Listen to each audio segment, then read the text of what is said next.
A'udzu billahi minasyaitonir rajim walau nasya'u latamasna 'ala a'yunihim fastabaqus sirata fa anna yubsirun. Dan jikalau kami menghendaki pastilah kami hapuskan mata mereka lalu mereka berlumba-lumba mencari sirat, maksudnya melewatin sirat itu, maka betapalah mereka dapat melihatnya. Bagaimana mereka bisa melihat, ya? Sebagian ulama tafsir juga mengatakan makna daripada ayat ini untuk orang-orang yang sudah pasti masuk ke neraka, maka mereka akan melihat sirat sangat gelap sehingga mereka tidak tahu di mana besi runcing yang akan menyambarnya. Dia akan tergelincir dari sisi yang manahnya, dia tidak tahu, jelas, tidak jelas. Maka setiap saat dia bisa jatuh.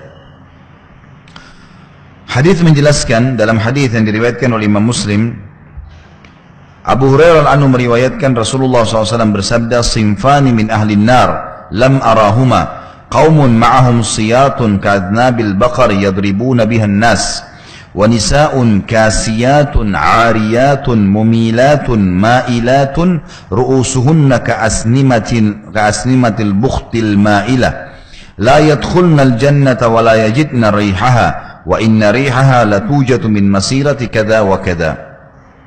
Ada dua sifat penghuni neraka yang belum pernah aku lihat. Maksudnya di zaman Nabi SAW tidak ada ini, belum ada. Yang pertama adalah kaum yang membawa cambuk seperti ekor sapi untuk mencambuk manusia. Ini kata sebagian ulama hadis adalah yang dimaksud polisi-polisi atau tentara-tentara yang mendampingi para pemimpin yang zalim. Jadi mereka untuk mengambil haknya manusia, maka mereka membawa cambuk-cambuk, ya, yang seperti atau menggunakan pecut, ya, ekor sapi untuk mengambil haknya orang lain. Ini ibarat tentang masalah orang-orang yang memiliki kekuasaan lalu merampas hak orang lain. Di zaman Nabi SAW tidak ada ini. Yang kedua adalah wanita yang berpakaian tapi telanjang. Kita lihat di zaman kita jelas ini. Artinya ketat pakaiannya. Orang pakai jeans, wanita pakai jeans dengan yang tidak pakai celana, bedanya apa? Di warna, sama saja. Semua laki-laki sudah tahu bentuk pahanya seperti ini. Oh, bentuk tangannya seperti ini. Oh, bentuk dadanya seperti ini. Itu namanya terbuka aurat. Karena terbuka aurat memiliki dua makna. Terlihat langsung kulit yang harus ditutupi atau terbentuknya tubuh. Termasuk laki-laki. Jadi tidak boleh menggunakan baju yang sangat ketat sehingga memperlihatkan aurat itu kepada orang. Karena ini umumnya ketat itu tujuannya untuk apa? Untuk menarik orang. Untuk apa orang pakai baju ketat? Untuk memperlihatkan kan kepada orang lain. Tujuannya itu. Makanya ini haram dalam agama. Nabi SAW menyebutkan penghuni neraka, disebutkan secara khusus masalah wanita. Karena kebanyakan wanita yang melakukan ini. Dikatakan adalah wanita yang berpakaian tetapi telanjang. Kayak tidak ada pakaiannya sama sekali. Condong dan mencondongkan. Sengaja menggoda dan akhirnya digoda.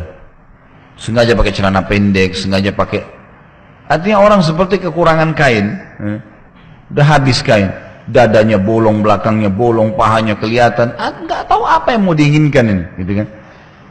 Dan subhanallah kalau setiap wanita faham, kalau ibu-ibu faham, sifat laki-laki ini bisa diikutin dalam materi saya manajemen rumah tangga Islami.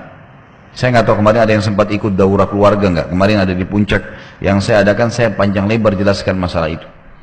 Kalau salah satu karakter yang harus kita kenal dari pasangan kita, setiap laki-laki akan menghormati wanita kalau wanita itu tidak gampangan. Kalau ada perempuan setiap baru kenalan langsung siap dipegang, siap dicium, siap digauli, ini pasti kalaupun menikah dengan laki-laki itu dianggap remeh sama suaminya. Bapak-bapak bisa tahu itu tentunya. Tapi kalau ada perempuan misalnya dia menjaga wibawahnya, kalau sudah halal jadi istri lain. Tapi sebelum dia menjaga, mau sentuh saya silahkan, tapi dengan menikah, gitu kan? Jelas. Maka pasti suaminya akan menghormatinya. Nggak mungkin tidak. Itu sudah fitrah. Makanya di sini Nabi SAW sebutkan sifat wanita ahli neraka justru itu, condong, gampangan, dan kemudian akhirnya membuat orang lain condong dengan dia, gitu kan?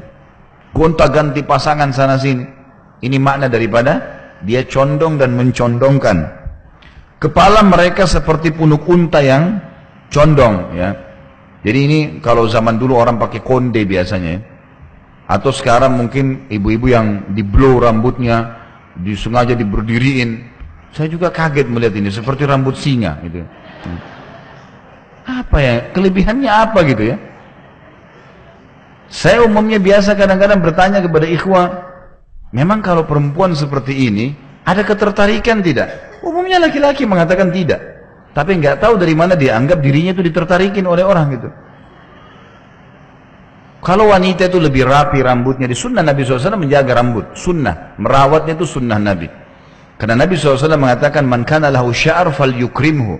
Siapa yang Allah karunia rambut, dia harus menghormatinya. Merawatnya, laki-laki atau perempuan, menyisirnya. Aisyah suka meletakkan wangi-wangian di rambut beliau radhiyallahu anha. Itu adalah hal yang positif saja gitu kan. Tetapi bukan dengan cara seperti ini. Makna daripada seperti punuk unta adalah sengaja dikembungkan. Sengaja dikembungkan gitu kan. Sebagian ulama mengatakan sengaja dinaikkanlah. Pokoknya kalau makna yang saya tangkap lebih dekat adalah sengaja mengembungkan keluar daripada batas yang sebenarnya. Kan kalau rambut disisir kelihatan gitu kan, rapi. Tapi ini enggak, memang sengaja. Kalau kita sekarang mungkin lebih di blow ya, panasin, kembangin gitu, persis rambut singa lah gitu.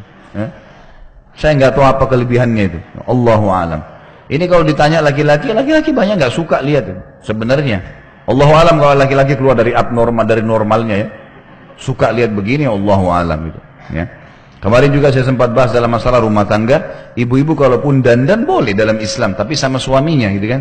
Tapi dandan juga nggak boleh berlebihan. Ada orang terlalu berlebihan, suaminya nggak suka sebenarnya, tapi dia menganggap ini bagus karena pujian temannya. Kita berhias untuk pasangan kita, tanya dia suka nggak? Kok dia nggak suka untuk apa gitu? Ini nggak karena temannya yang puji, sampai ada yang kasih warna rambutnya ungu lah, biru lah. Ini apa ini manfaatnya? Gitu. Mewarnai rambut asal bukan warna hitam boleh saja, tapi jangan berlebihan. Nggak boleh ini, gitu kan? Sesuatu yang akan dinikmati oleh pasangan kita halal, itu yang cukup buat mereka, buat dia. Yang lain tidak perlu. Ini sebenarnya menjelaskan tentang masalah hukum dalam Islam, bolehnya berdandan tapi bukan dengan tempat umum, bukan melampaui batas, gitu kan? Jadi harus hati-hati. Mereka tidak masuk surga kata Nabi SAW. Orang perempuan yang begini sengaja ya mengenakan baju yang ketat, sengaja menggunakan wangi-wangian yang menyengat, ya, sengaja mencondongkan dan akhirnya dicondongi dan seterusnya, sengaja menggoda, sengaja ini, sengaja itu. Kata Nabi SAW, mereka tidak akan masuk surga dan tidak akan mencium aromahnya. Padahal aromahnya benar-benar tercium dari jarak demikian dan demikian. Maksudnya ini ada hadis lain yang berbunyi ya, kalau bau surga tercium dari jarak 40 tahun ya, atau 70 tahun ya.